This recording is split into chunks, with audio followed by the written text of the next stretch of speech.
Shalom saudaraku yang terkasih di dalam nama Tuhan Yesus Kristus. Selamat pagi dan salam sejahtera untuk kita semuanya. Saya Ardi, menyambut Anda di dalam renungan Kristen Saudara Rohani. Selamat datang kembali di dalam renungan dan siraman rohani pagi hari ini. Harapan kami, semoga saudara yang terkasih dalam keadaan sehat selalu. Kiranya damai dan sukacita Roh Kudus melimpah dan tercurah di dalam hati dan pikiran saudara saat ini.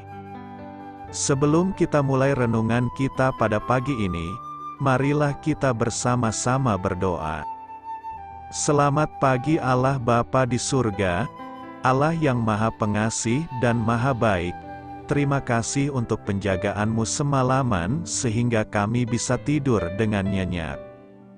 Terima kasih untuk pagi hari yang indah, yang Tuhan sediakan untuk kami. Tuhan, pada hari ini, kami anak-anak-Mu akan melakukan berbagai aktivitas. Kami akan bekerja, dan menjalankan tanggung jawab kami, kiranya Kau yang mampukan. Kami serahkan seluruh rencana dan agenda hari ini ke dalam tangan Tuhan. Biar Tuhan yang berkarya dan biarkan semua rencana sesuai dengan kehendak-Mu ya Tuhan Yesus yang baik. Ampuni dosa dan kesalahan kami Tuhan. Jadikan kami pribadi yang lebih baik setiap harinya. Terima kasih karena telah membolehkanku untuk kembali menghirup udara segar di pagi hari ini. Menikmati seluruh anugerah yang telah Engkau berikan kepadaku. Itu semua karena kebaikan dan curahan kasih yang nyata dari Engkau di kehidupanku. Haleluya! Dalam nama Tuhan Yesus, aku sudah berdoa. Amin. Sahabat saudara rohani, pembacaan ayat emas Alkitab renungan kita hari ini terambil dari kitab Ulangan 30 ayat 15 sampai dengan ayat 20. Ingatlah, aku menghadapkan kepadamu pada hari ini kehidupan dan keberuntungan, kematian dan kecelakaan. Karena pada hari ini aku memerintahkan kepadamu untuk mengasihi Tuhan, Allahmu, dengan hidup menurut jalan yang ditunjukkannya dan berpegang pada perintah, ketetapan dan peraturannya, supaya engkau hidup dan bertambah banyak dan diberkati oleh Tuhan, Allahmu, di negeri kemana engkau masuk untuk mendudukinya. Tetapi jika hatimu berpaling dan engkau tidak mau mendengar, bahkan engkau mau disesatkan untuk sujud menyembah kepada Allah lain dan beribadah kepadanya, maka aku memberitahukan kepadamu pada hari ini, bahwa pastilah kamu akan binasa, tidak akan lanjut umurmu di tanah kemana engkau pergi, menyeberangi sungai Yordan untuk mendudukinya. Aku memanggil langit dan bumi menjadi saksi terhadap kamu pada hari ini. Kepadamu kuperhadapkan kehidupan dan kematian, berkat dan kutuk. Pilihlah kehidupan, supaya engkau hidup, baik engkau maupun keturunanmu, dengan mengasihi Tuhan, Allahmu, mendengarkan suaranya dan berpaut padanya, sebab hal itu berarti hidupmu dan lanjut umurmu untuk tinggal di tanah yang dijanjikan Tuhan dengan sumpah kepada nenek moyangmu, yakni kepada Abraham, Ishak dan Yakub, untuk memberikannya kepada mereka. Ayat renungan pagi kita terambil dari kitab Ulangan 30 ayat 15 sampai dengan ayat 20. Inti dari ayat emas renungan kita adalah, berdirilah di persimpangan-persimpangan jalan, dan perhatikanlah baik-baik, tanyakanlah mana yang terbaik di antaranya, ikutilah jalan itu. Mari kita mulai renungan pagi kita. Judul renungan kita hari ini adalah Allah di persimpangan jalan. Renungan kita pada hari ini ditulis dan disusun oleh Elisa Morgan. Mari kita mulai kisah inspiratif setelah berhari-hari sakit lalu mengalami demam tinggi. Mau tidak mau suami saya harus masuk UGD. Pihak rumah sakit langsung menanganinya. Hari demi hari berlalu, kondisinya membaik tetapi belum cukup sehat untuk diizinkan pulang. Saya menghadapi pilihan sulit, apakah tetap menemani suami atau melakukan perjalanan dinas penting yang melibatkan banyak orang dan proyek. Suami saya menjamin bahwa ia akan baik-baik saja. Namun, hati saya tetap menghadapi dilema untuk memilih antara dirinya atau pekerjaan saya. Umat Allah membutuhkan pertolongannya untuk mengambil keputusan yang menentukan hidup mereka. Sudah terlalu sering mereka gagal mematuhi perintah Allah yang mereka terima. Oleh karena itu, Musa mendesak mereka untuk memilih kehidupan dengan mengikuti perintah-perintahnya. Di kemudian hari, Nabi Yeremia juga menyampaikan desakan serupa kepada umat Allah yang sesat, dengan mendorong mereka untuk mengikuti jalan Tuhan. Berdirilah di persimpangan-persimpangan jalan, dan perhatikanlah baik-baik. Tanyakanlah jalan-jalan yang dahulu kala, dan mana yang terbaik di antaranya. Ikutilah jalan itu. Jalan-jalan yang sejak dahulu tercatat dalam kitab suci dan pernyataan Allah di masa lalu dapat mengarahkan langkah kita. Saya membayangkan diri saya berada di persimpangan jalan dan menerapkan petunjuk yang dijabarkan oleh Yeremia. Saya bergumul, saya dibutuhkan oleh suami maupun pekerjaan saya. Tak lama setelah itu, atasan saya menelepon dan mendorong saya untuk tetap tinggal di rumah. Saya pun lega dan bersyukur kepada Allah atas pernyataannya di persimpangan jalan hidup saya.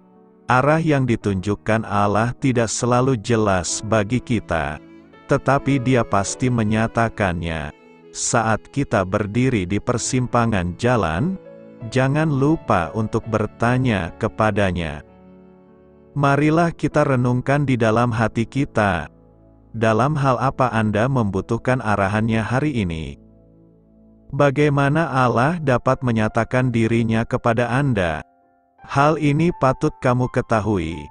Setelah Allah membebaskan bangsa Israel dari Mesir, generasi tersebut, kecuali Kaleb dan Yosua, tidak diizinkan memasuki tanah perjanjian karena mereka tidak percaya kepada Allah. Kitab Ulangan, yang namanya berasal dari kata Yunani yang berarti hukum yang kedua, ditujukan kepada generasi berikutnya yang akan memasuki tanah perjanjian.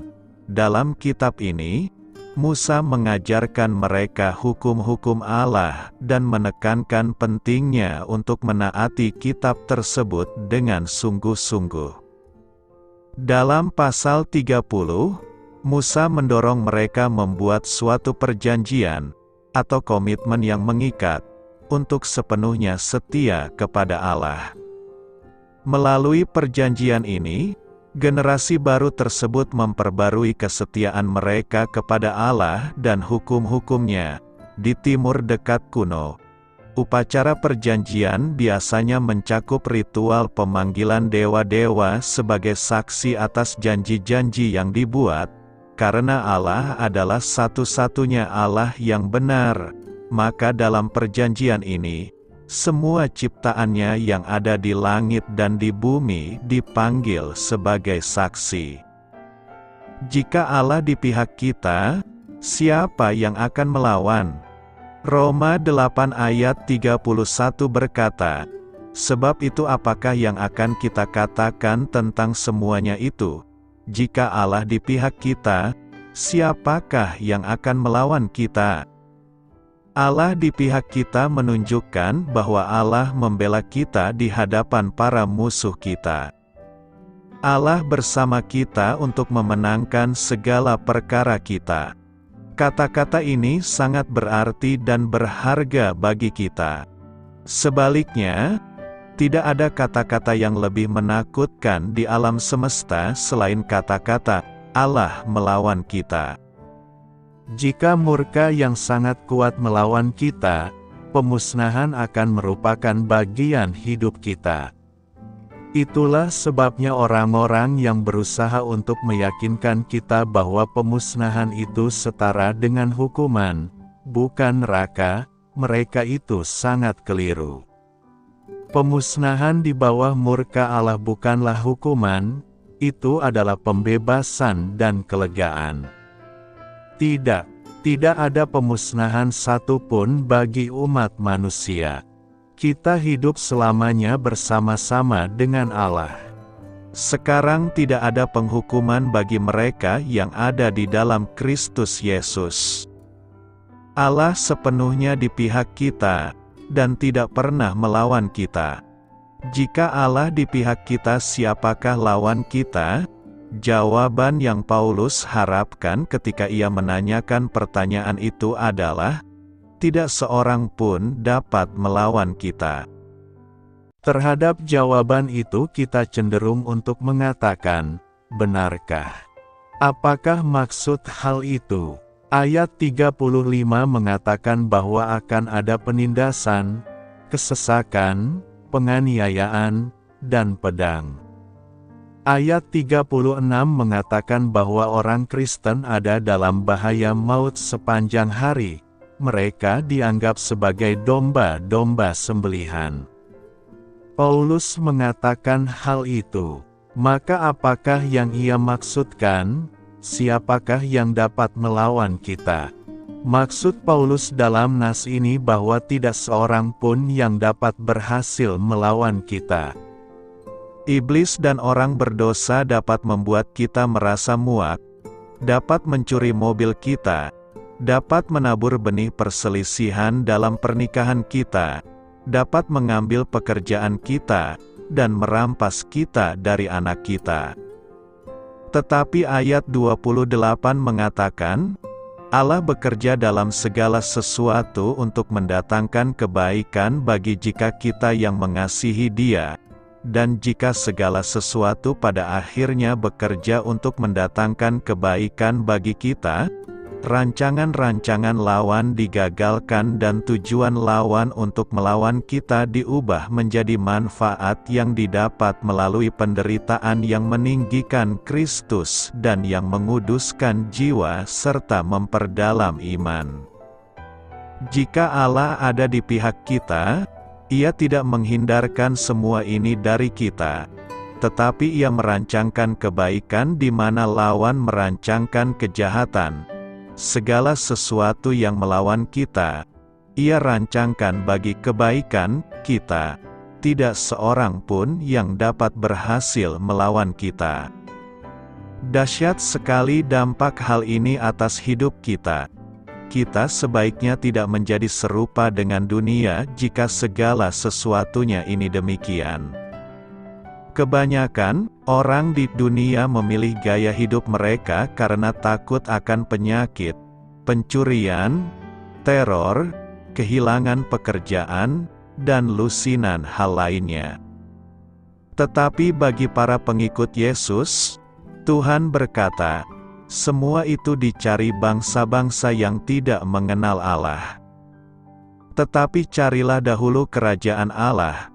Allah akan memberi kita apa yang kita butuhkan, dan apa yang hilang atau kurang dari kita dalam pelayanan kerajaan akan kasih, pengorbanan, dan penderitaan, akan bekerja untuk mendatangkan kebaikan bagi kita dan kembali kepada kita, dengan cara yang Allah rancangkan, beratus kali lipat. Karena itu, berdirilah di hadapan lawan kita dan beritakanlah Injil. Tak berkesudahan kasih setia Tuhan. Tema kita adalah tak berkesudahan kasih setia Tuhan. Dalam situasi apapun yang terjadi di dunia ini, kasih setia Tuhan takkan pernah habis. Tuhan akan terus-menerus setia mengasihi kita di dalam situasi apapun yang kita alami. Dalam kitab Ratapan ini, kita melihat bagaimana Nabi Yeremia menghadapi berbagai penderitaan dan kesedihan sehingga ia meratapi keadaan itu di hadapan Tuhan. Yeremia meratap atas kerusakan yang dialami Yerusalem secara tragis. Kesedihan Yeremia digambarkan bagaikan seorang yang meratap pada saat penguburan kerabat dekat yang mati secara tragis. Yeremia mengakui bahwa tragedi yang menimpa Yerusalem merupakan akibat dari pemberontakan pemimpin dan penduduk Yerusalem itu sendiri sehingga murka Allah dinyatakan atas mereka. Tetapi di dalam situasi seperti itu, kasih setia Tuhan menjadi titik pijak bagi Nabi Yeremia untuk selalu berpengharapan pada Tuhan. Di tengah-tengah rasa dukanya, Yeremia menemukan harapan dan penghiburan di dalam Tuhan. Yeremia berkata, "Tak berkesudahan kasih setia Tuhan, tak habis-habisnya rahmat-Nya. Selalu baru tiap pagi, besar kesetiaan-Mu." Babel telah meluluh lantakkan Yerusalem. Walau demikian, saat asap masih naik dari antara abu reruntuhan, Yeremia mengerti 3 kunci kehidupan yang luar biasa ini, yakni 1. Kasih setia Tuhan tak berkesudahan. 2. Rahmat-Nya tak pernah habis. 3. Besar kesetiaan Tuhan. Bagaimana seseorang bisa berseru, "Besar kesetiaan-Mu," di tengah-tengah rasa duka dan kehilangan? Jawabannya karena Yeremia tahu bahwa Tuhan bisa mengubah tragedi menjadi kemenangan. Dia mendapatkan pewahyuan tentang kasih setia Tuhan. Kasih yang tak berkesudahan seperti apapun situasi di sekitarnya. Yeremia mengingatkan kembali pribadi Tuhan dalam duka umat yang sedang berduka. Kasih dan kesetiaan Tuhan begitu besar. Itu adalah alasan untuk tetap memiliki pengharapan, mengenal siapa itu Tuhan dan menyadari bagaimana posisi umat terhadap Tuhannya. Masa yang telah berlalu tidak lagi dapat diubah. Tetapi masih ada masa yang akan datang. Kesempatan yang Tuhan berikan tidak berkesudahan, tak habis-habisnya, masih ada waktu untuk berbenah diri. Harapan masih ada bukan dengan mengandalkan kekuatan manusia, tetapi mengandalkan kasih setia Tuhan. Pertanyaan kita sekarang adalah bagaimanakah cara kita agar kita mampu mengingat kasih setia Tuhan di dalam hidup kita?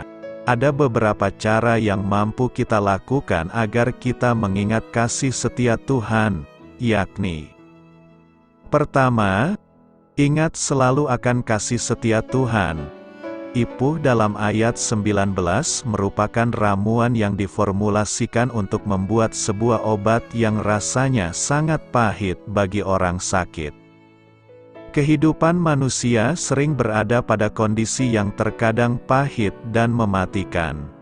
Tetapi kita bisa membawa pikiran kita untuk selalu mengingat, memperhatikan dan menghitung kebaikan serta kasih setia Tuhan. Pemazmur menulis dalam Mazmur 90 ayat 12, "Ajarlah kami menghitung hari-hari kami sedemikian, hingga kami beroleh hati yang bijaksana." Cobalah untuk tidak terlalu memikirkan serta berhenti menghitung segala masalah dan sengsara kita.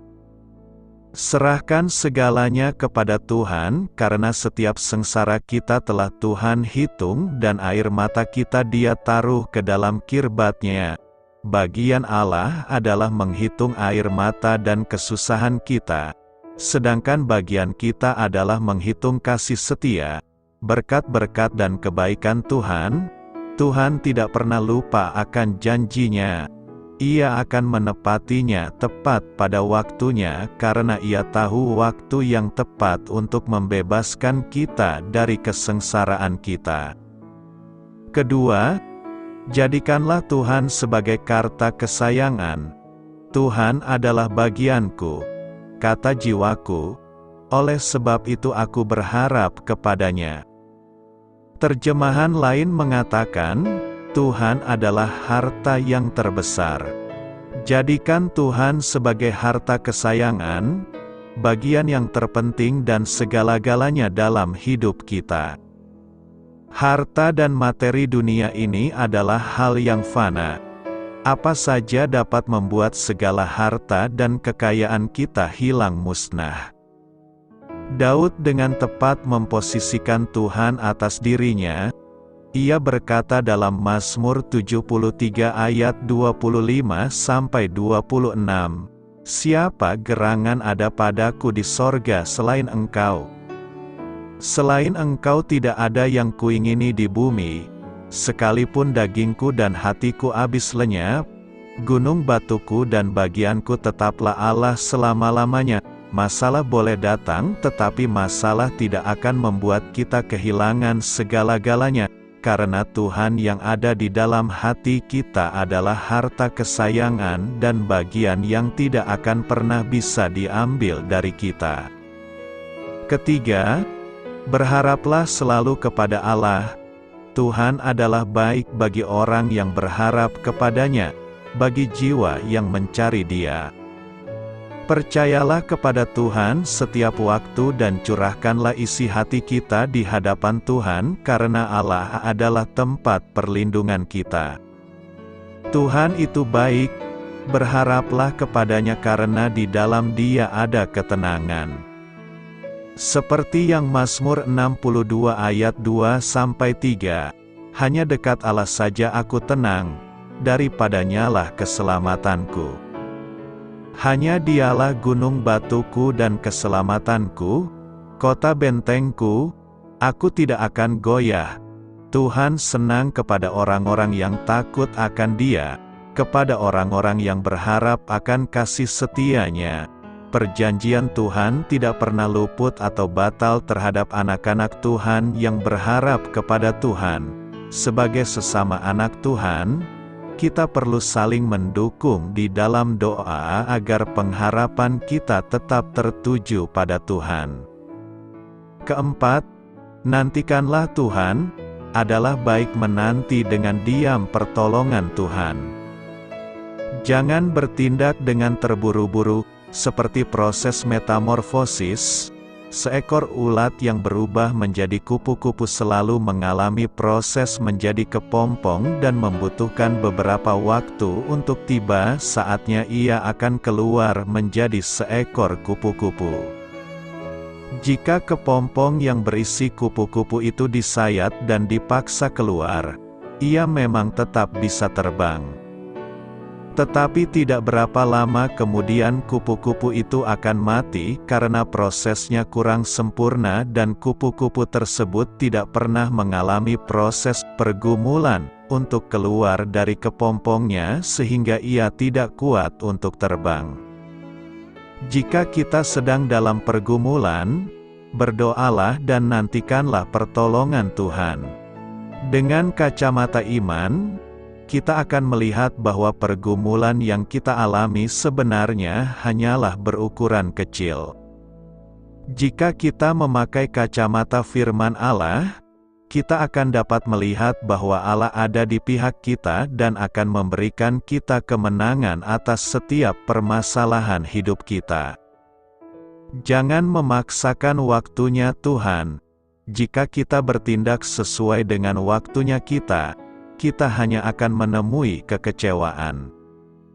Tunggulah dengan sabar di kaki Tuhan, berdoa, maka Allah akan menolong kita tepat pada waktunya. Tetapi orang-orang yang menanti-nantikan Tuhan mendapat kekuatan baru. Mereka seumpama Raja Wali yang naik terbang dengan kekuatan sayapnya, mereka berlari dan tidak menjadi lesu. Mereka berjalan dan tidak menjadi lelah.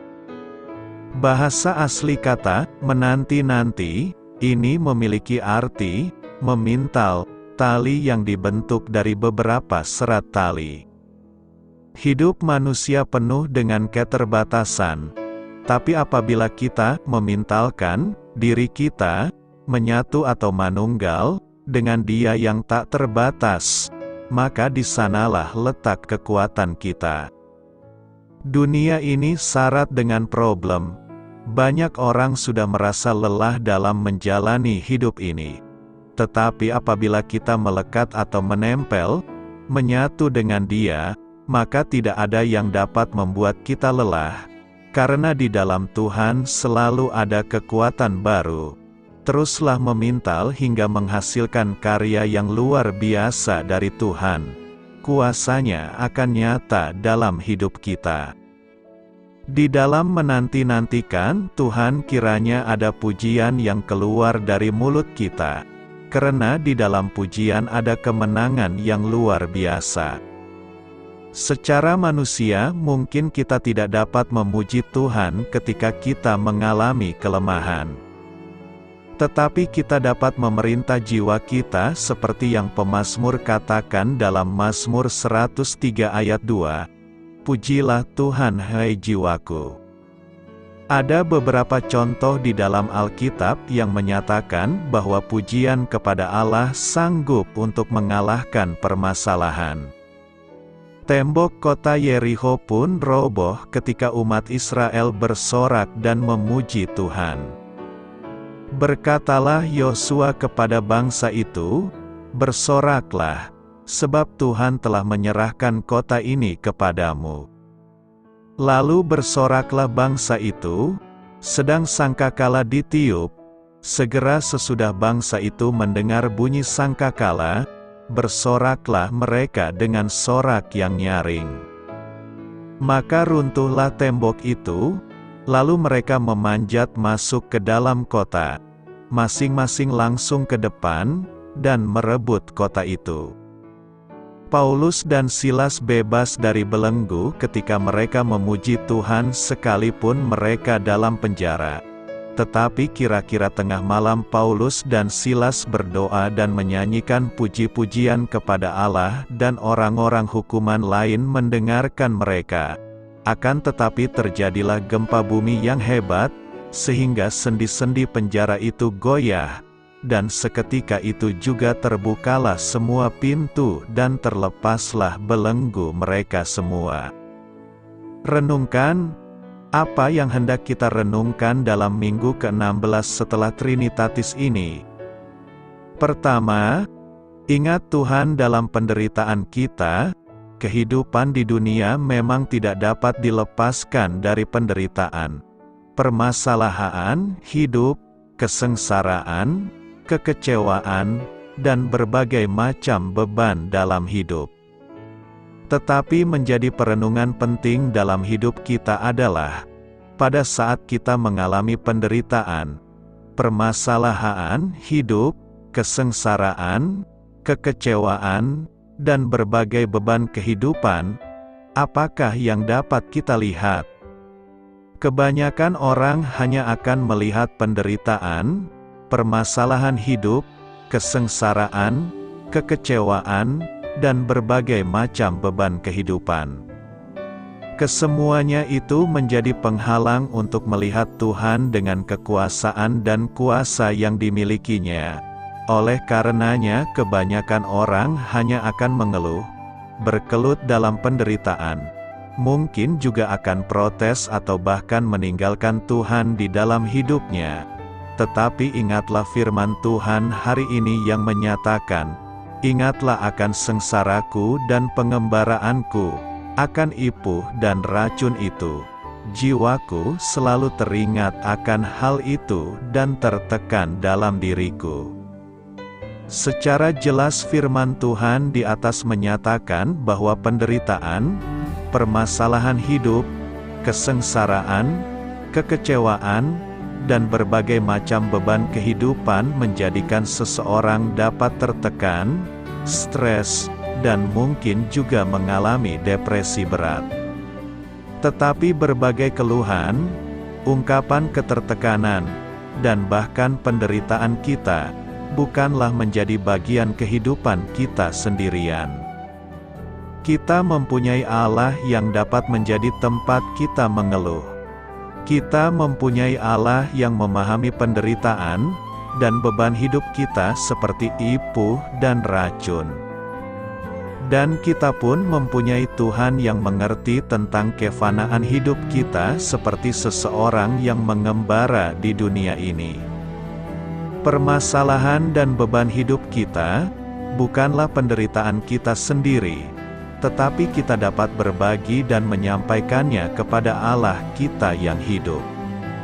Kita tidak sendirian memikul beban itu, dan kita tidak sendirian harus menyelesaikannya.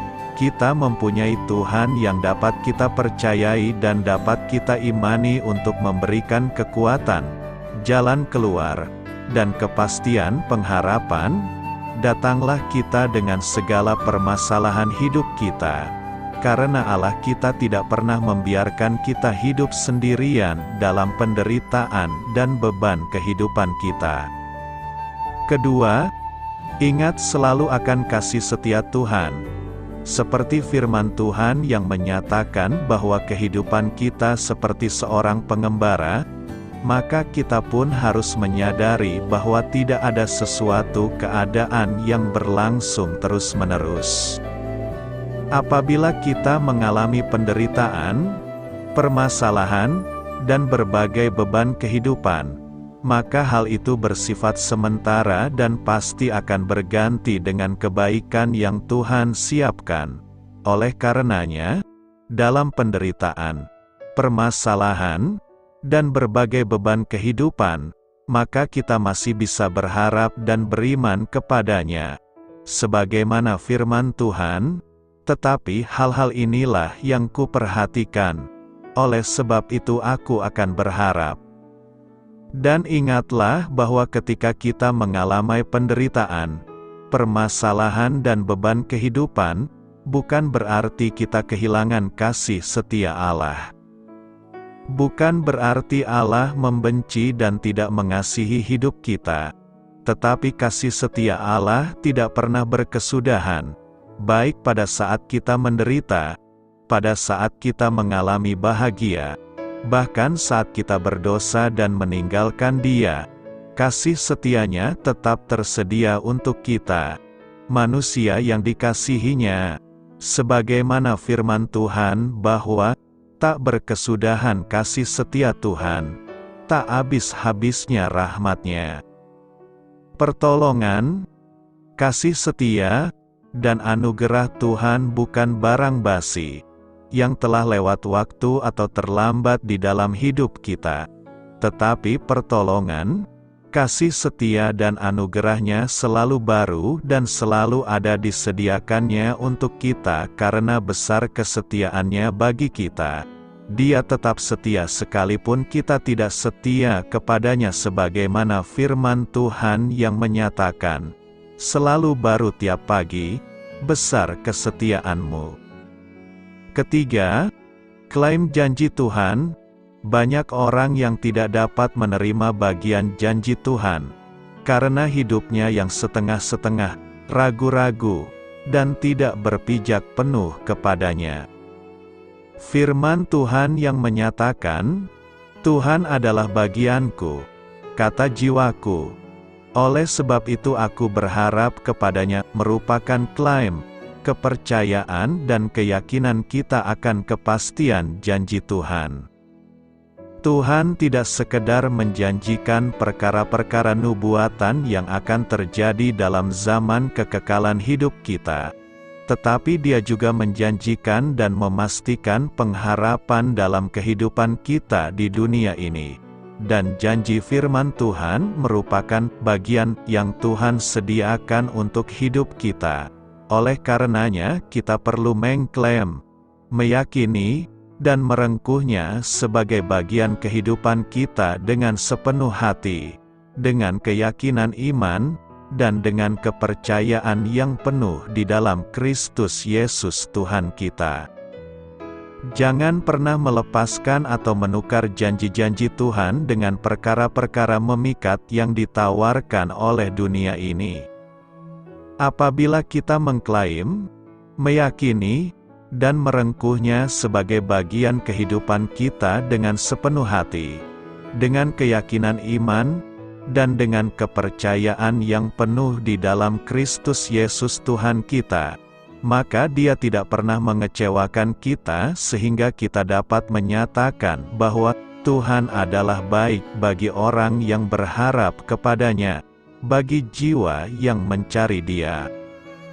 Firman Tuhan ini menegaskan bahwa apabila kita memegang, beriman dan meyakini janji-janjinya dalam hidup kita, maka kebaikan-kebaikan yang Tuhan janjikan dalam pengharapan hidup kita akan menjadi nyata, dan menjadi berkat yang selalu menyertai hidup kita. Karena itu, ingatlah selalu bahwa tak berkesudahan kasih setia Tuhan bagi kita yang percaya kepadanya. Apakah yang dimaksud dengan istilah kedagingan itu? John Knox hidup tahun 1510 sampai dengan tahun 1572, yang merupakan seorang pendeta Skotlandia, pemimpin reformasi Protestan, dan juga dianggap sebagai pendiri denominasi Presbyterian di Skotlandia.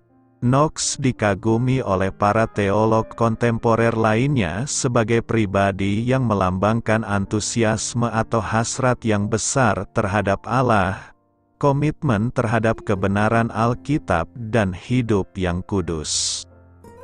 Sekalipun demikian, karena hidupnya selalu dekat dengan kematian, orang kudus ini mengakui peperangan pribadinya dengan natur dosa yang diwariskan dari Adam.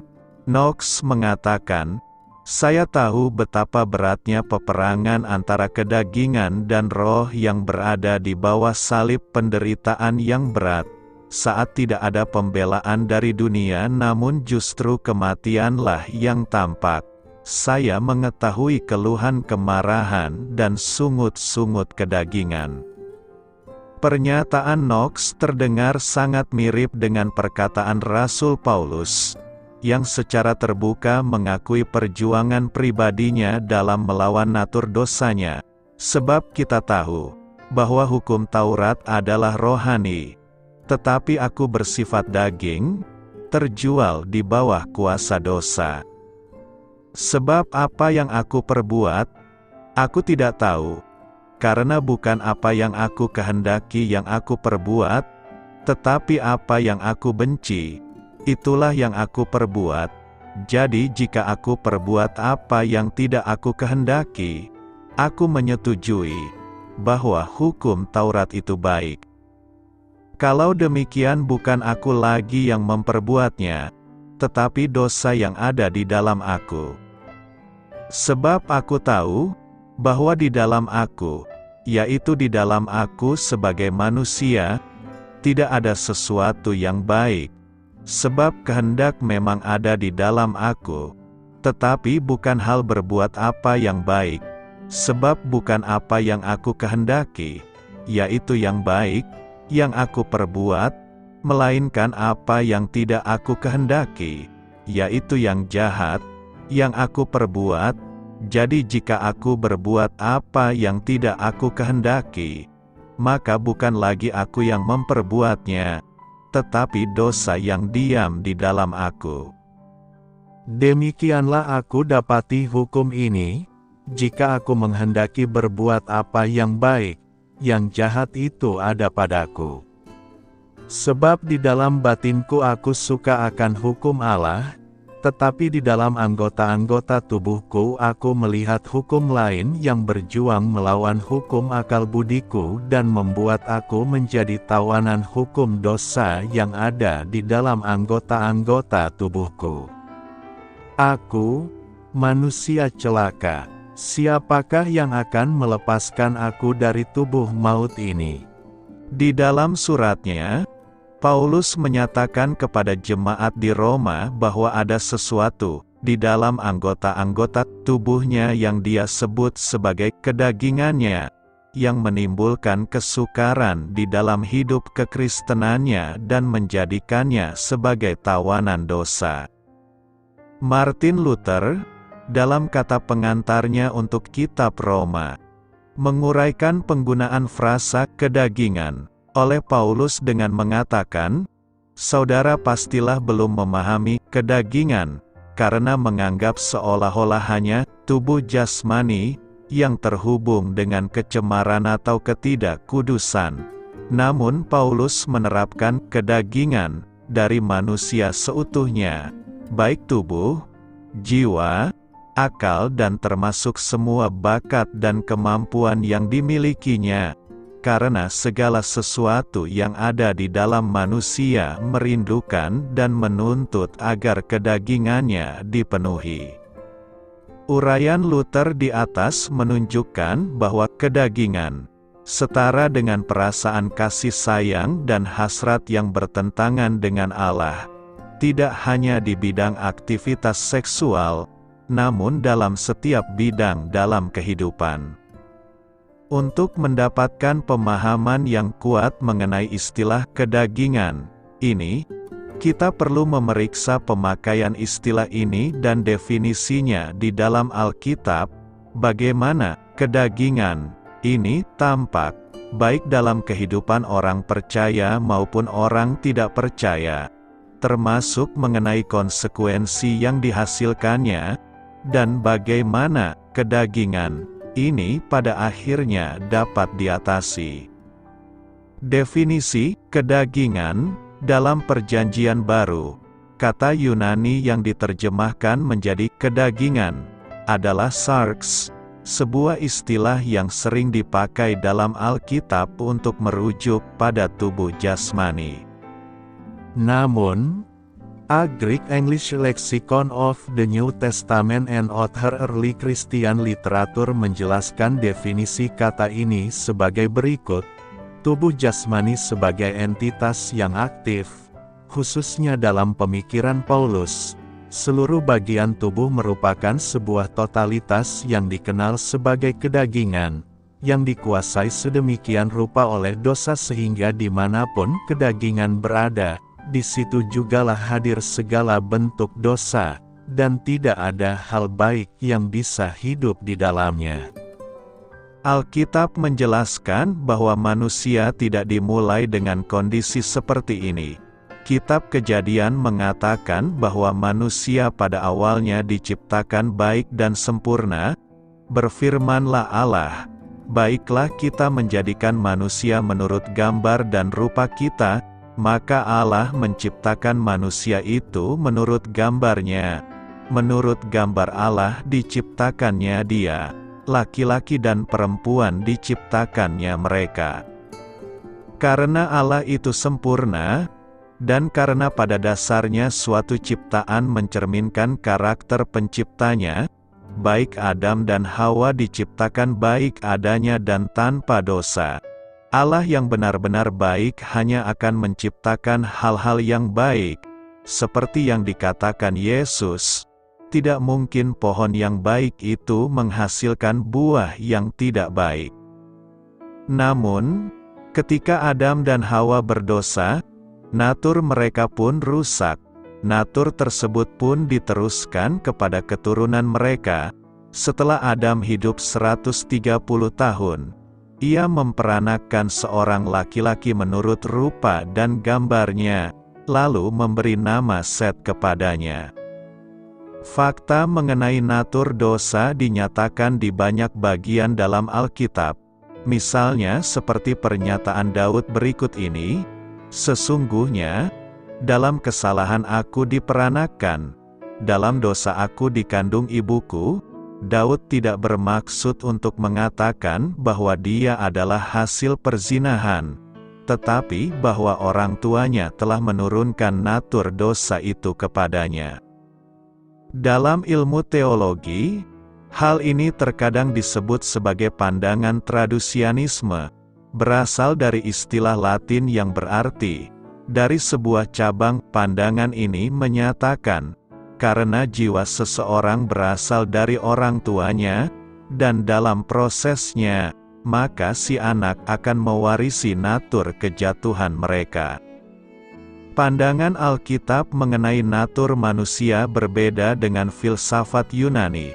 Alkitab mengatakan bahwa natur fisik dan rohani manusia pada awalnya adalah baik.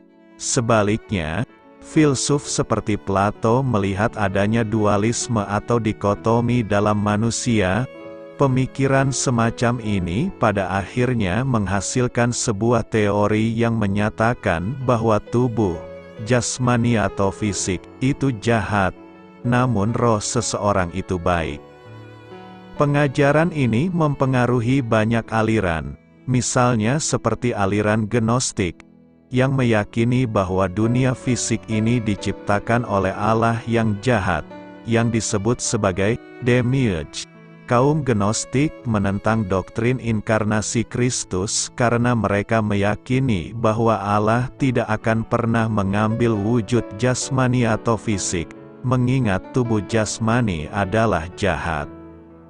Rasul Yohanes menghadapi pengajaran semacam ini di masanya dan memperingatkan kita, "Saudara-saudaraku yang kekasih, janganlah percaya akan setiap roh, tetapi ujilah roh-roh itu, apakah mereka berasal dari Allah, sebab banyak nabi-nabi palsu yang telah muncul dan pergi ke seluruh dunia. Demikianlah kita mengenal roh Allah, setiap roh yang mengaku bahwa Yesus Kristus telah datang sebagai manusia, berasal dari Allah, dan setiap roh yang tidak mengaku Yesus, tidak berasal dari Allah." Selanjutnya, paham Gnostik juga mengajarkan bahwa apapun yang dilakukan dengan tubuh jasmani tidak ada artinya, karena rohlah yang penting. Dualisme Platonis ini memiliki dampak yang sama pada abad pertama seperti halnya pada saat ini ajaran ini mengarahkan orang-orang pada asketisme ataupun percabulan, yang keduanya jelas-jelas dikecam di dalam Alkitab. Bertentangan dengan pemikiran orang Yunani, Alkitab mengatakan bahwa natur manusia, baik jasmani maupun rohani, adalah baik adanya pada awalnya. Namun, kedua aspek ini terkena dampak negatif dari dosa. Hasil akhir dari dosa adalah munculnya sebuah natur, yang di dalam Alkitab sering disebut sebagai kedagingan, sesuatu yang menentang Allah dan mencari kepuasan dosa. Pendeta Mark Bubec mendefinisikan kedagingan sebagai berikut: kedagingan adalah dalil kelalaian yang melekat dalam diri manusia, sehingga mustahil bagi manusia biasa untuk bisa menyenangkan atau melayani Allah. Kedagingan adalah kekuatan batin kompulsif yang merupakan warisan dari kejatuhan manusia, yang mengekspresikan dirinya dalam pemberontakan terhadap Allah dan kebenarannya, baik pemberontakan secara total maupun dalam hal-hal tertentu.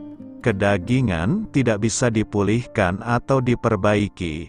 Satu-satunya harapan untuk lepas dari hukum kedagingan adalah mematikan dan mengganti total kedagingan tersebut dengan hidup baru di dalam Tuhan Yesus Kristus. Manifestasi dan perjuangan melawan kedagingan. Bagaimana kedagingan mewujudkan dirinya di dalam diri manusia?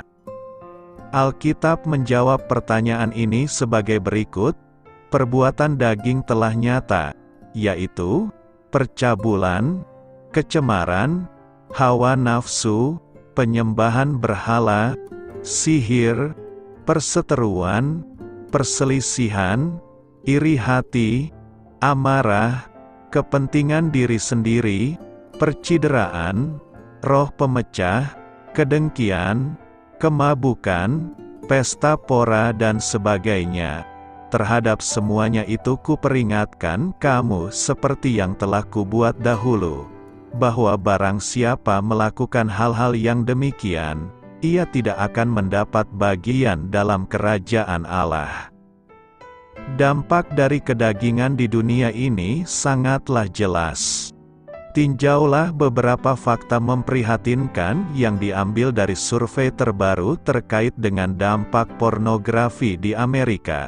Berdasarkan penelitian tersebut, yang terjadi setiap detik di Amerika Serikat adalah setiap 39 menit, Satu video porno selesai dibuat di Amerika Serikat. Statistik tersebut menggarisbawahi pernyataan Nabi Yeremia yang meratapi bahwa betapa liciknya hati, lebih licik daripada segala sesuatu. Hatinya sudah membatu. Siapakah yang dapat mengetahuinya? Konsekuensi kedagingan. Alkitab mengatakan bahwa hidup dalam kedagingan menimbulkan sejumlah konsekuensi yang mengerikan. Pertama, Alkitab menyatakan bahwa mereka yang hidup menurut kedagingannya, yang tidak berkeinginan untuk berubah atau bertobat dari perbuatan dosa mereka, akan mengalami pemisahan dari Allah, baik di kehidupan saat ini maupun dalam kehidupan selanjutnya. Namun, keuntungan apa yang kamu dapatkan dari hal-hal yang kini membuatmu malu itu? Sebab, akhir dari semua hal itu adalah maut. Sebab, jika kamu hidup menurut daging, kamu akan mati. Tetapi jika oleh roh kamu mematikan perbuatan-perbuatan tubuhmu, kamu akan hidup. Jangan sesat, Allah tidak membiarkan dirinya dipermainkan. Karena apa yang ditabur orang, itu juga yang akan dituainya. Sebab barang siapa menabur dalam dagingnya, ia akan menuai kebinasaan dari dagingnya. Tetapi barang siapa menabur dalam roh, ia akan menuai hidup yang kekal dari roh itu. Lebih jauh lagi, seseorang juga bisa menjadi hamba atau budak dari natur kedagingannya. Apakah kamu tidak tahu bahwa apabila kamu menyerahkan dirimu kepada seseorang sebagai hamba untuk mentaatinya, kamu adalah hamba orang itu, yang harus kamu taati, baik dalam dosa yang memimpin kamu kepada kematian, maupun dalam ketaatan yang memimpin kamu kepada kebenaran. Perbudakan ini akan mengarah kepada gaya hidup merusak dan kehidupan yang semakin merosot. Seperti yang dikatakan oleh Nabi Hosea, sebab mereka menabur angin, maka mereka akan menuai puting beliung. Fakta dari masalah ini adalah, hasil dari seseorang karena menuruti kedagingan selalu menghancurkan hukum moral Allah. Meskipun pada kenyataannya seseorang tidak akan pernah bisa menghancurkan hukum moral Allah, sekalipun orang tersebut memang bisa-bisa saja untuk tidak menaatinya. Misalnya, seseorang bisa memanjat naik ke atas atap, mengikatkan jubah di lehernya, dan melompat dari atas atap itu dengan harapan bahwa dia bisa melawan hukum gravitasi. Namun, dia akan belajar dengan cepat bahwa dia tidak bisa terbang. Dia tidak bisa mengalahkan hukum gravitasi. Pada akhirnya, satu-satunya hal yang dia hancurkan, pada saat dia berusaha membuktikan hukum gravitasi itu tidak ada, adalah dirinya sendiri. Hal yang sama berlaku dengan tindakan moral. Seseorang bisa saja tidak menaati hukum moral Allah dengan hidup menuruti kedagingannya. Namun, dia hanya akan membuktikan kebenaran dari hukum Allah dengan membinasakan dirinya sendiri melalui tingkah lakunya itu. Mengalahkan kedagingan. Alkitab memberikan proses 3 langkah kepada kita untuk mengalahkan kedagingan dan memulihkan diri supaya bisa memiliki hubungan yang benar dengan Allah. Langkah pertama, kejujuran. Dia harus mengakui perbuatan-perbuatan dosanya di hadapan Allah. Langkah ini juga melibatkan pengakuan akan kebenaran yang dinyatakan oleh Alkitab bahwa setiap orang adalah pendosa. Mereka akan terlahir ke dunia dalam sebuah hubungan yang rusak dengan Allah yang menciptakan mereka. Jika engkau, ya Tuhan, mengingat-ingat kesalahan-kesalahan, Tuhan, siapakah yang dapat tahan? Jika kita berkata bahwa kita tidak berdosa, maka kita menipu diri kita sendiri dan kebenaran tidak ada di dalam kita. Jika kita berkata bahwa kita tidak ada berbuat dosa, maka kita membuat Dia menjadi pendusta dan firman-Nya tidak ada di dalam kita. Langkah kedua, berjalan di dalam Roh. Yang termasuk di dalam langkah ini adalah berseru kepada Allah untuk mendapatkan keselamatan dan menerima Roh Kudus-Nya yang memampukan seseorang untuk hidup benar di hadapan Allah dan tidak menuruti keinginan dagingnya lagi. Transformasi dan jalan kehidupan yang baru ini disampaikan di beberapa bagian dalam Alkitab.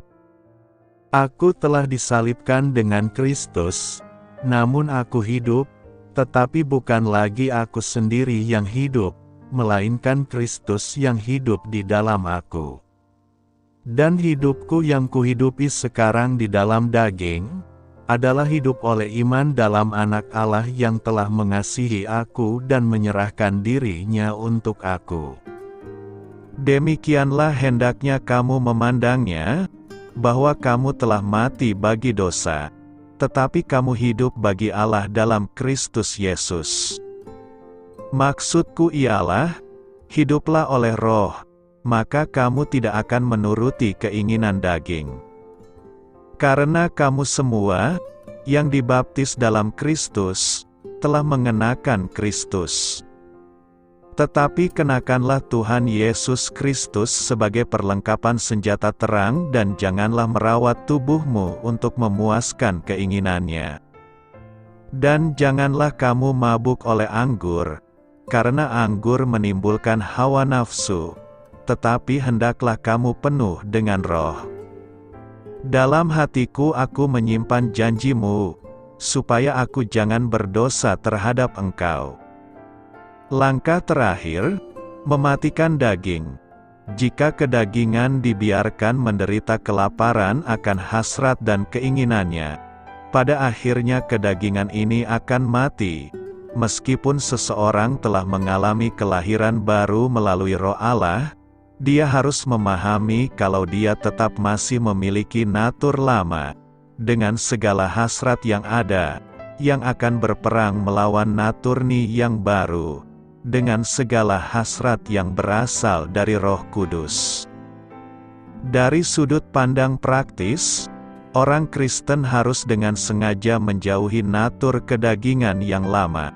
Sebagai gantinya, mereka harus membiasakan diri untuk melakukan perbuatan-perbuatan baru yang digerakkan oleh Roh. Tetapi engkau hai manusia Allah, jauhilah semuanya itu. Kejarlah keadilan, ibadah, kesetiaan, kasih, kesabaran dan kelembutan. Sebab itu jauhilah nafsu orang muda, tetapi aku melatih tubuhku dan menguasainya seluruhnya, supaya sesudah memberitakan Injil kepada orang lain, jangan aku sendiri ditolak.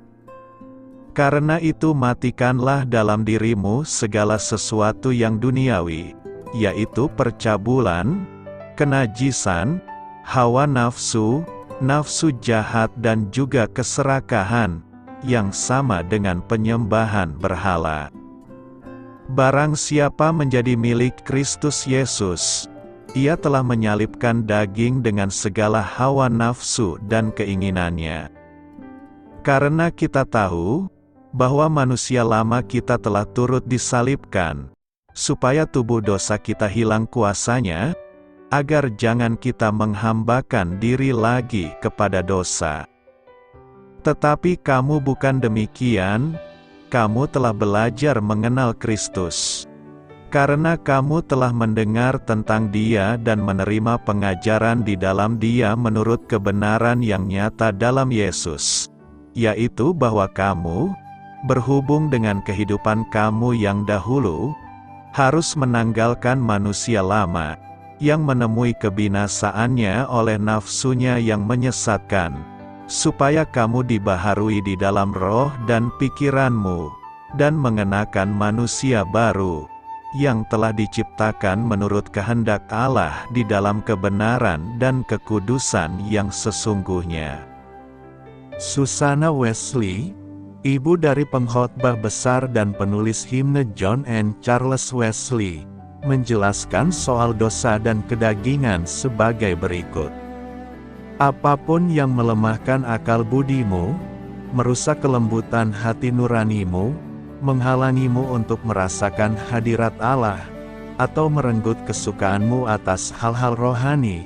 Singkatnya, jika sesuatu membuat otoritas dan kuasa kedagingan lebih besar daripada kuasa roh, senikmat apapun hal itu, tetap merupakan dosa. Salah satu tujuan dari kehidupan orang Kristen adalah kemenangan roh atas kedagingannya, termasuk adanya sebuah perubahan hidup, yang diwujudkan dengan hidup benar di hadapan Allah. Meskipun perjuangan ini akan menjadi sangat nyata, seperti yang dijelaskan oleh Alkitab, orang Kristen memiliki jaminan dari Allah bahwa Allah sendiri yang akan membawa kita semua kepada kemenangan atas kedagingan. Akan hal ini aku yakin sepenuhnya, yaitu Ia yang memulai pekerjaan yang baik di antara kamu, akan meneruskannya sampai pada akhirnya pada hari Kristus Yesus.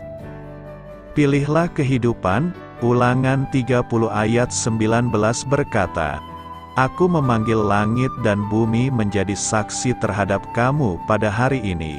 Kepadamu kuperhadapkan kehidupan dan kematian, berkat dan kutuk. Pilihlah kehidupan, supaya engkau hidup, baik engkau maupun keturunanmu. Hidup adalah pilihan. Untuk hidup kita butuh keahlian, seni, hikmat dan kebijaksanaan agar kita tidak salah memilih hidup itu sendiri. Hal ini ditegaskan Musa pada saat memberikan kata-kata perpisahan dengan umat Israel. Musa berkata, Kepadamu kuperhadapkan kehidupan dan kematian. Pilihlah kehidupan supaya engkau hidup. Mengapa orang perlu disuruh memilih antara kehidupan dan kematian? Bukankah semua orang pasti memilih kehidupan? Ucapan Musa itu merupakan pidato perpisahan pada akhir perjalanan 40 tahun umat Israel sebelum mereka memasuki Kanaan yang akan menjadi negeri mereka. Umat yang semula adalah budak akan segera menjadi bangsa yang merdeka dan bernegara. Umat akan memasuki babak baru dalam hidup mereka yang berisi prospek kemajuan. Mereka akan membangun rumah, pertanian dan peternakan, mereka akan mempunyai pemerintahan dan angkatan bersenjata. Mereka akan mengembangkan niaga. Tingkat kehidupan masyarakat akan naik. Mereka akan makmur. Tetapi kemajuan mempunyai akibat sampingan. Ada kemungkinan bahwa umat akan memperdewa kemajuan dan kemakmuran, atau tergoda untuk mengabdi kepada ilah-ilah lain, sehingga tidak lagi hidup menurut jalan yang ditunjukkan Tuhan. Musa tidak akan mengalami segala kemajuan akibat-akibat sampingannya, sebab ia tidak akan masuk ke negeri yang baru. Sebab itu, ia mengajak umat Israel memperbaharui perjanjian dengan Allah. Seluruh kitab Ulangan merupakan kumpulan pidato Musa dalam rangka pembaharuan perjanjian di mana ia menceritakan kembali perbuatan-perbuatan Allah kepada umat, mengingatkan umat akan bahaya-bahaya yang mengancam di hari depan dan menyerukan umat untuk setia dalam mengasihi Allah. Begitulah di tapal batas negeri yang baru umat Israel menyelenggarakan upacara pembaruan perjanjian. Lalu dengan hikmat Musa menyimpulkan, Aku memanggil langit dan bumi menjadi saksi terhadap kamu pada hari ini. Kepadamu kuperhadapkan kehidupan dan kematian, berkat dan kutuk. Pilihlah kehidupan, supaya engkau hidup, baik engkau maupun keturunanmu, dengan mengasihi Tuhan, Allahmu, mendengarkan suaranya dan berpaut padanya, sebab hal itu berarti hidupmu dan lanjut umurmu. Umat sedang berhadapan dengan dua kemungkinan kehidupan, yaitu mengasihi Tuhan, mendengarkan suaranya dan berpaut padanya, atau kematian, yaitu hatimu berpaling dan engkau tidak mau mendengar, bahkan engkau mau disesatkan untuk sujud menyembah kepada Allah lain. Kehidupan atau kematian yang dihadapi itu masing-masing mengandung dua segi. Jangka pendek pada generasi ini maupun jangka panjang pada generasi-generasi berikutnya dan bersifat fisik maupun rohaniah. Lalu di tengah kemungkinan memilih itu, Musa bertindak sangat sugestif. Ia menyuruh, pilihlah kehidupan, maka babak baru dalam hidup memang mengandung kemungkinan dan pilihan. Hakikat yang terdalam dari kemungkinan dan pilihan itu sebenarnya adalah kehidupan atau kematian. Bila babak baru berisi kemajuan, bukankah kemajuan itu dapat mendatangkan kehidupan dan juga kematian? Di satu pihak, kemajuan dan kemakmuran mendatangkan hidup. Namun di lain pihak, contoh kita akan mempunyai pangan, namun banyaknya pangan dapat juga mendatangkan kematian, sebab kita menjadi rakus dan selalu ingin makan enak, dan itu akan berakibat kita menjadi terlalu gemuk, hiperkolesterol, tekanan darah tinggi. Kemakmuran memberikan pelbagai kemudahan untuk hidup, namun kemudahan itu menyebabkan kita malas bergerak, bekerja keras, tanpa sikap bijak. Kemajuan bukan mendatangkan kehidupan, melainkan kematian. Kesempatan untuk memilih antara kehidupan atau kematian itu kita hadapi sepanjang jalan hidup. Kita selalu menghadapi pilihan. Apakah yang kita pilih? Kehidupan atau kematian? Karena itu, pilihlah kehidupan agar kita mendapatkan kebahagiaan yang kekal. Firman Tuhan dekat kepadaku. Ulangan 30 ayat 14 berkata, tetapi firman ini sangat dekat kepadamu, yakni di dalam mulutmu dan di dalam hatimu, untuk dilakukan. Ada dua kata yang sering kita dengar berkaitan dengan firman, yakni kata rema dan logos. Dua kata ini sering disalah mengerti oleh sebagian orang, seolah-olah kata rema sama dengan logos, padahal sangat jauh berbeda maknanya. Secara sederhana, bahwa kata rema berarti kata yang diucapkan melalui mulut. Memang sebagian diterjemahkan dengan firman di dalam Alkitab bahasa Indonesia. Sebenarnya lebih tepat diterjemahkan dengan perkataan atau pengucapan. Kata logos ini benar-benar merupakan firman yang tidak hanya berupa perkataan, tetapi jauh lebih luas dan lebih mendalam ketimbang rema.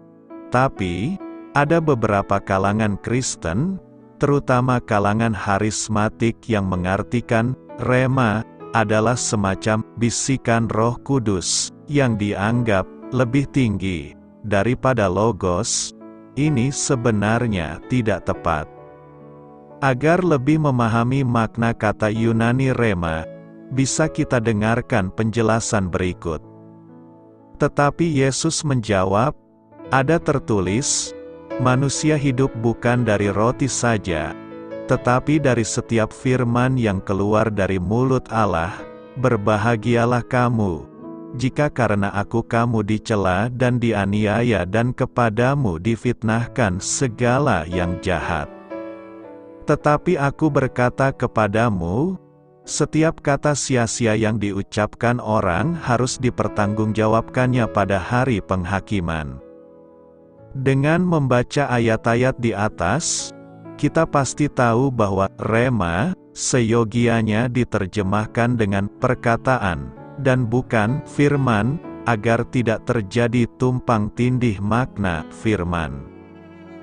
Jika ada yang berkata bahwa Alkitab berisikan sebagian firman Allah dengan alasan bahwa di dalamnya kita temukan perkataan manusia, bahkan perkataan iblis, maka pernyataan ini kurang tepat. Yang lebih tepat adalah, Alkitab itu berisikan sebagian perkataan Allah dalam arti rema. Tetapi seluruh isi Alkitab adalah firman Allah dalam arti logos tertulis, karena Allah tidak hanya berfirman lewat rema belaka, tetapi juga lewat peristiwa, oknum, dan hal-hal tertentu dalam Alkitab. Dengan penjelasan di atas, maka yang dekat dengan kita adalah logos, atau firman, bukan rema. Perkataan firman Tuhan dekat dengan kita dan berada dalam mulut dan hati kita setiap hari. Itu berarti, setiap kata dan pola tingkah laku kita adalah gambar penampakan dari firman Tuhan. Kita menjadi firman yang terbuka yang bisa dibaca dan dilihat orang setiap saat. Firman itu dekat di mulut kita berarti bahwa firman Tuhan tersebut juga cukup mudah untuk disampaikan kepada orang lain. Tidak ada alasan bagi kita untuk tidak menyampaikan firman Tuhan tersebut kepada orang lain. Pengertian frasa di hati berarti Tuhan telah menaruh firman tersebut dalam hati setiap orang percaya. Ketika kita melakukan sesuatu dan merasa bahwa hal itu salah, berarti Tuhan sedang mengingatkan kita untuk bertindak sesuai dengan firman Tuhan. Lalu apa yang harus kita lakukan? Pertama, marilah kita menjadi pelaku firman itu sendiri. Kita sendiri harus melakukan firman Tuhan yang telah kita baca atau kita dengar. Percuma jika kita mengaku diri kita beriman kepada Tuhan, tetapi kita tidak pernah melakukan firman Tuhan. Bukankah firman Tuhan adalah firman yang membumi? Ketika Tuhan memberi perintah atau larangan, pastilah Tuhan sudah memperhitungkan bahwa manusia akan mampu untuk melakukannya. Kedua, marilah kita membagikan firman tersebut kepada orang lain. Dengan firman yang sederhana dan membumi, seharusnya tidak ada alasan bagi kita untuk tidak membagikan firman tersebut kepada orang lain. Karena itu, jadikanlah firman Tuhan itu dekat dalam mulutmu dan hatimu. Sekarang ini banyak kita lihat penjelasan dari apologet Kristen tentang kitab Torah. Apakah saudara pernah mendengar? Mari saya berikan sedikit penjelasan.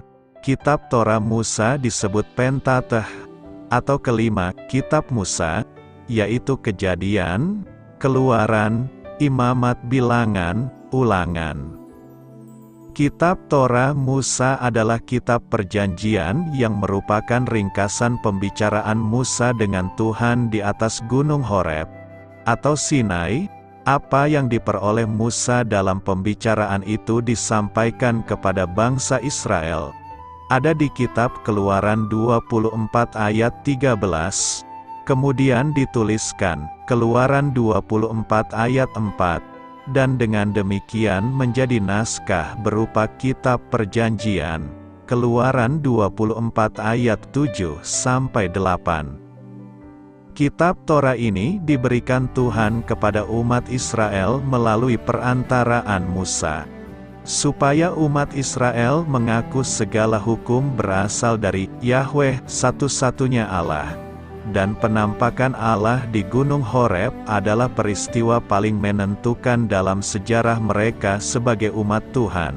Dalam Torah berisi perjanjian bila umat Israel tetap taat dan setia melakukan perintah Tuhan, maka berkat Tuhan melimpah atas mereka.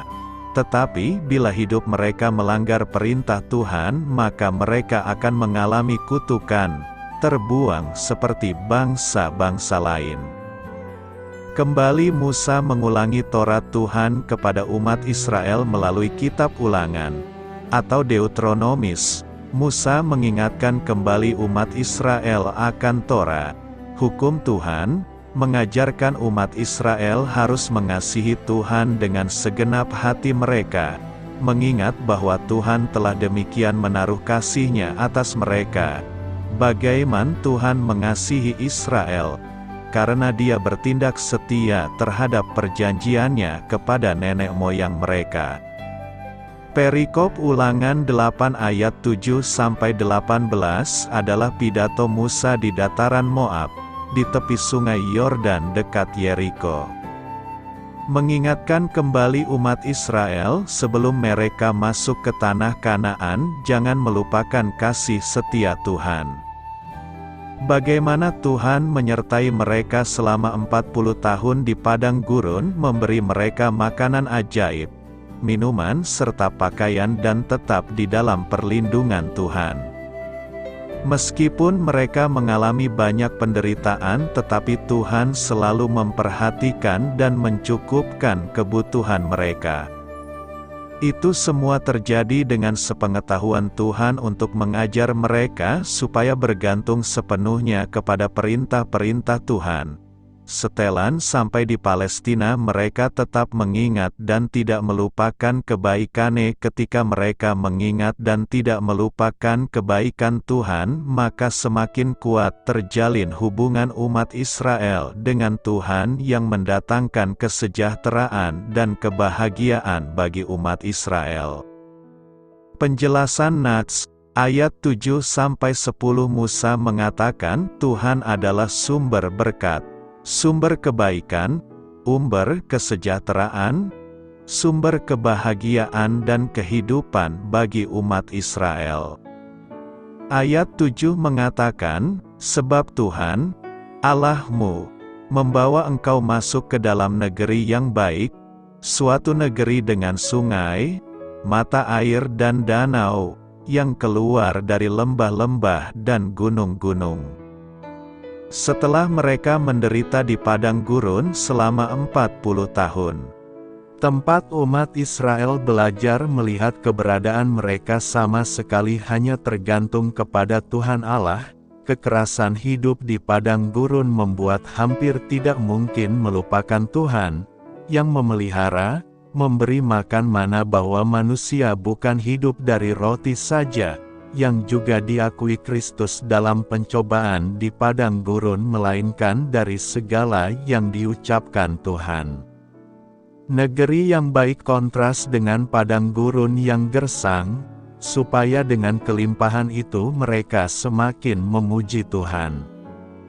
Negeri yang baik, daerah-daerah kaya di Palestina, sungai, mata air dan danau, pohon ara, pohon delima, pohon zaitun, gandum, madu dan jelai, tidak kekurangan makanan, juga kekayaan dari sumber-sumber alami besi, tembaga. Itu semua adalah pemberian Tuhan yang harus mereka ingat untuk selalu bersyukur kepada Allah karena kebaikan-Nya.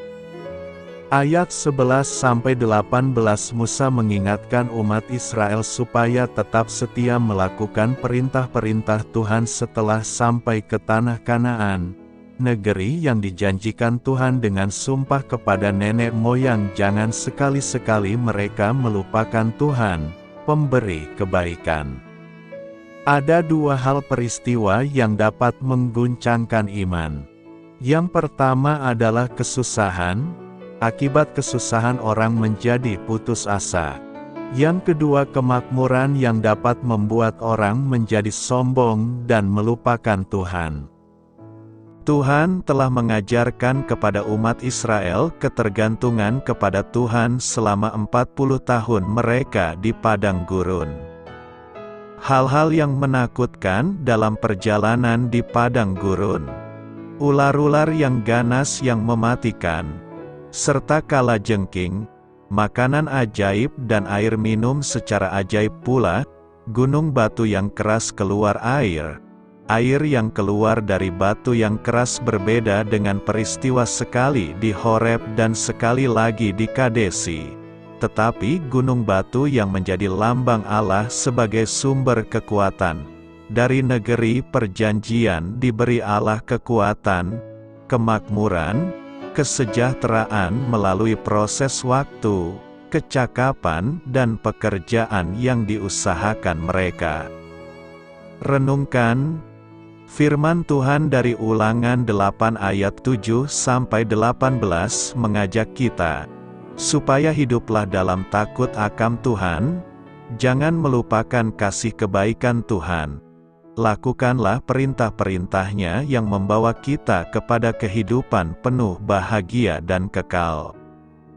Tuhan Yesus telah menghantarkan kita kepada kehidupan yang penuh berkat, baik berkat jasmani, makanan, minuman, kesejahteraan, dan berkat rohani, kehidupan yang kekal, supaya kita jangan lupa mengucap syukur kepadanya. Kalau kita menjadi kaya atau makmur, mempunyai jabatan yang tinggi, tetaplah semakin berbuat baik demi kemuliaan Tuhan. Peliharalah alam ciptaan Tuhan, laut, sungai, danau, pohon-pohon dan tambang dengan baik untuk kepentingan bersama, mensejahterakan manusia seluruhnya. Agar kita bahagia di bumi maupun di surga kelak, hidup adalah pilihan. Kita pasti mengenal John Wilkes Booth yang terkenal karena perbuatan buruknya. Ia membunuh Presiden Abraham Lincoln pada tahun 1865. Akan tetapi, apakah Anda juga pernah mendengar tentang Edwin Booth, kakak tertua John? Edwin, seorang aktor terkenal, sedang menunggu kereta di stasiun kota Jersey ketika ia melihat seseorang terpeleset dan hampir jatuh dari pinggiran pintu kereta. Edwin segera meraih kerah ke meja laki-laki tersebut dan menariknya untuk menyelamatkannya. Edwin telah menghindarkannya dari luka serius atau kematian. Siapakah lelaki yang diselamatkan itu? Lelaki itu adalah Robert, putra Abraham Lincoln, seorang prajurit yang ikut dalam perang saudara. Alangkah ironisnya, seseorang yang menyelamatkan putra Abraham Lincoln mempunyai saudara laki-laki yang tidak lama kemudian membunuh sang presiden. Yang satu menyelamatkan kehidupan, yang satunya mengambil kehidupan. Satu memilih hidup, yang satu lagi memilih mati. Tuhan memberi umatnya sebuah pilihan antara hidup atau mati. Mereka dapat mengasihi Allah dan mematuhi perintahnya atau menyembah dan melayani ilah yang lain. Dia berkata, "Kepadamu kuperhadapkan kehidupan dan kematian, berkat dan kutuk. Pilihlah kehidupan." Kita pun harus memilih kehidupan atau kematian. Kita bisa menerima Yesus sebagai juru selamat kita dan hidup bersama Dia selamanya. Pilihan yang kedua, kita menolak Dia dan hidup dalam kegelapan selamanya tanpa Dia. Pilihan yang terbaik sudah jelas. Terimalah anugerah Allah, yaitu putranya Yesus. Pilihlah kehidupan. Pilihan kita hari ini menentukan masa depan kita. Perjalanan kembara yang sangat berat dari bangsa Israel di padang gurun selama 40 tahun. Sesudah mereka dibebaskan oleh Allah dari perbudakan di Mesir, di bawah pimpinan Allah melalui Musa, seolah-olah sudah hampir mencapai titik akhirnya, tujuannya. Mereka sudah tiba di daerah Moab, di sebelah timur sungai Yordan. Tanah Kanaan, tanah yang dijanjikan Allah itu, sudah berada di depan mata. Lalu melalui kitab Ulangan, Allah memberikan hukum-hukum kepada bangsa Israel untuk mereka wujudkan dalam rangka menegakkan dan memelihara hubungan perjanjian, atau covenant, antara Allah dan umatnya itu, yaitu hukum-hukum yang mencakup ranah-ranah peribadatan, kemasyarakatan, dan etika. Namun semuanya belum cukup. Di Moab itu juga, Musa, yang tahu bahwa dia tidak akan ikut memasuki tanah perjanjian dan akan digantikan oleh Yosua, berdiri sekali lagi di hadapan bangsa Israel, untuk memperhadapkan bangsa itu untuk mengambil pilihan yang paling menentukan bagi kehidupan mereka dan masa depan mereka. Pilihan yang harus diambil oleh bangsa Israel bukan pilihan yang main-main, sebab kata Musa, "Aku memanggil langit dan bumi menjadi saksi terhadap kamu pada hari ini. Kepadamu kuperhadapkan kehidupan dan kematian, berkat dan kutuk." Mereka harus memilih antara kehidupan atau kematian, antara berkat atau kutuk. Mereka akan menerima kehidupan, berkat, dan keberuntungan jika mereka mengasihi Tuhan Allah mereka, dengan hidup menurut jalan yang ditunjukkannya dan berpegang pada perintah, ketetapan dan peraturannya. Sebaliknya, mereka akan ditimpa kematian, kutuk, dan kecelakaan jika hati mereka berpaling dan mereka tidak mau mendengar. Bahkan mereka mau disesatkan untuk sujud menyembah kepada Allah lain dan beribadah kepadanya. Dengan pilihan kedua itu seolah-olah Musa hendak mengatakan kepada bangsa itu, "Kalian akan binasa jika kalian masih ingin kembali lagi ke Mesir, kepada perbudakan, dan penyembahan kepada dewa-dewa." Namun, Musa sekaligus berseru dan mengajak bangsa itu untuk mengambil pilihan yang benar.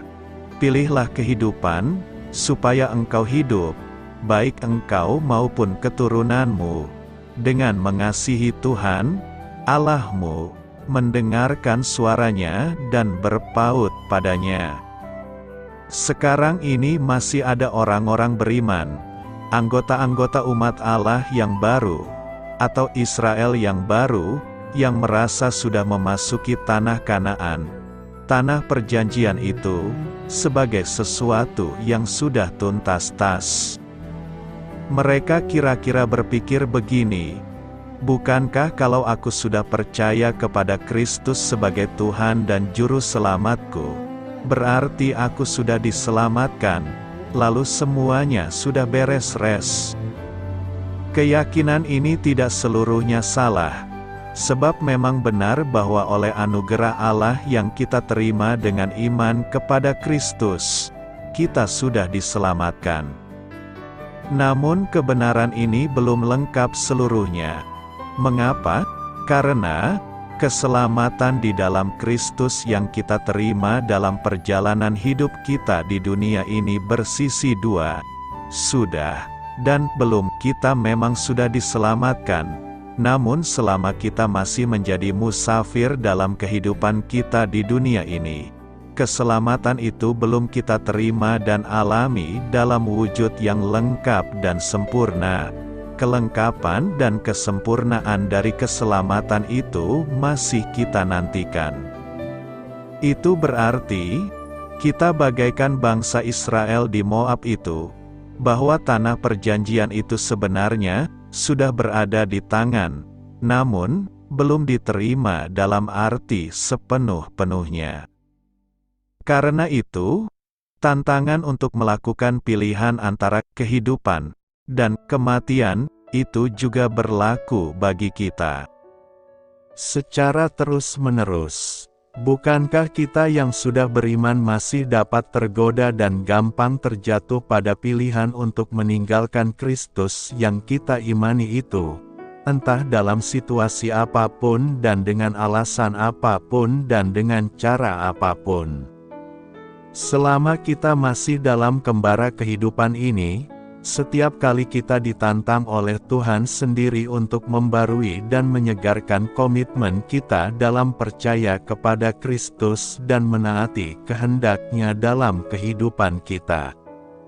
Saudaraku, Dalam berbagai situasi kehidupan sehari-hari kita, pilihan hitam putih ini, karena memang tidak ada wilayah abu-abu, sungguh tidak mudah untuk dilakukan. Namun, tetap pilihlah kehidupan. Dengarlah dan ikutilah ajakan dan seruan dari Allah sendiri melalui Musa, pilihlah kehidupan, supaya engkau hidup, baik engkau maupun keturunanmu, dengan mengasihi Tuhan, Allahmu, mendengarkan suaranya dan berpaut padanya. Keuntungan memilih jalan Tuhan atau kehidupan akan diberi berkat. 1.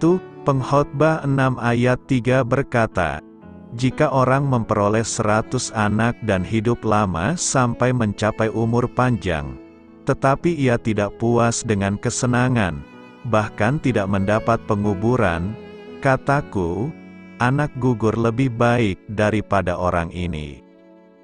Untuk apa umur panjang jika tidak pernah merasa puas? Celakalah mereka yang mendasarkan hidupnya kepada harta, sebab walau umur panjang hartanya tidak memberinya kebahagiaan, justru menjadi kebinasaan, dan anak gugur lebih baik. Lebih baik dia yang tidak pernah puas itu tidak usah lahir. Sebaliknya orang yang lanjut usia, jika ia setia memilih jalan Tuhan meskipun di usia tuanya ia menjadi lemah, tetapi selalu ada yang peduli kepadanya, dan jika ia mati ada orang yang mengurus penguburannya.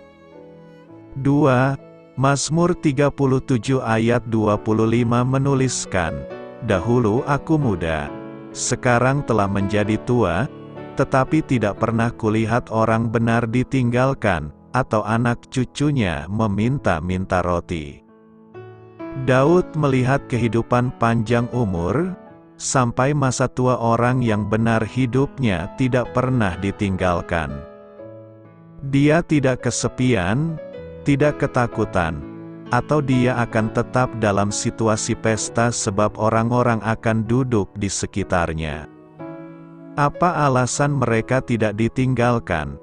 Apakah karena orang kasihan kepadanya? Apakah yang membuatnya menarik sehingga orang suka berkumpul di sekitarnya? Penampilannya tua, baunya bau minyak angin, jalannya lambat, makanannya bubur. Tapi ia tidak akan ditinggalkan sebab ada yang berharga di dalam dirinya yang tidak pernah padam, juga oleh usia tua pun tidak padam, yaitu kebenaran. Yang paling luar biasa, ia telah berhasil dengan kebenarannya membentuk anak dan anak cucunya menjadi anak-anak benar. Maka hidupnya senantiasa penuh ucapan syukur. 3. Ulangan 30 ayat 20 berkata, dengan mengasihi Tuhan, Allahmu, mendengarkan suaranya dan berpaut padanya, sebab hal itu berarti hidupmu dan lanjut umurmu untuk tinggal di tanah yang dijanjikan Tuhan dengan sumpah kepada nenek moyangmu, yakni kepada Abraham, Ishak dan Yakub, untuk memberikannya kepada mereka. Panjang umur adalah anugerah Allah yang harus disyukuri, sebagai kesempatan menikmati berkat-berkat Tuhan dalam waktu yang panjang. 4. Orang yang taat kepada Allah selalu mendapat perlindungannya. Di dalam dunia ada dua jalan, lebar dan sempit, dan mana kau pilih? Yang lebar tapi jiwamu mati, atau yang sempit hidup Tuhan berkati? Selamat memilih. Amin. Doa saya menyertai saudara sekalian. Marilah kita menyampaikan doa syafaat.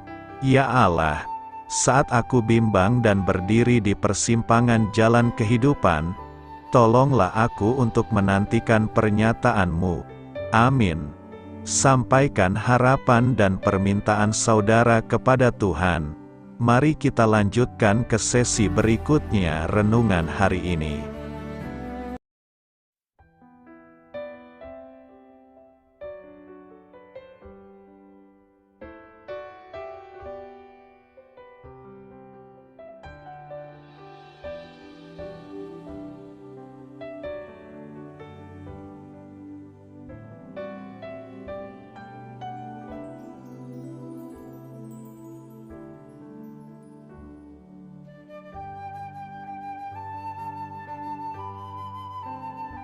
Marilah kita renungkan sahabat saudara rohani. Demikianlah renungan firman Tuhan pagi hari ini. Semoga menjadi berkat dalam hidup kita. Dan sebelum kita memulai segala aktivitas kita pagi hari ini, marilah kita berdoa. Selamat pagi Bapa, malam hari telah berganti pagi. Kehidupan baru telah Engkau berikan kembali bagi kami. Bapa Surgawi, tolonglah aku menyadari kebutuhan orang lain, supaya aku dapat membagikan apa yang telah Engkau berikan kepadaku. Pada saat aku membutuhkan, berilah aku keyakinan bahwa Engkau akan mencukupkanku, melalui orang-orang yang mengasihi-Mu, bukan karena kami pantas atau layak, namun karena kasih karunia-Mu kami boleh ada, sebagaimana kami ada di pagi hari ini. Terima kasih Tuhan, atas kesempatan baru yang telah Tuhan berikan kepada kami, untuk bisa memperbaiki diri agar kami bisa lebih layak di hadapan-Mu. Hari ini kami serahkan semua perkara dan kesulitan yang akan kami lalui ke dalam tangan-Mu. Biarkanlah kami bisa memuliakan-Mu dalam segala aktivitas yang akan kami lakukan. Amin. Biarlah firman Tuhan menjadi pengingat untuk kita semua, bahwa tuntunan dari Roh Kudus akan selalu memberi jalan keluar bagi setiap permasalahan hidup kita, dan memberi kedamaian di hati kita. Sampai jumpa di renungan pagi saudara rohani berikutnya. Kiranya Tuhan selalu memberkati saudara semua hari ini. Amin. Shalom.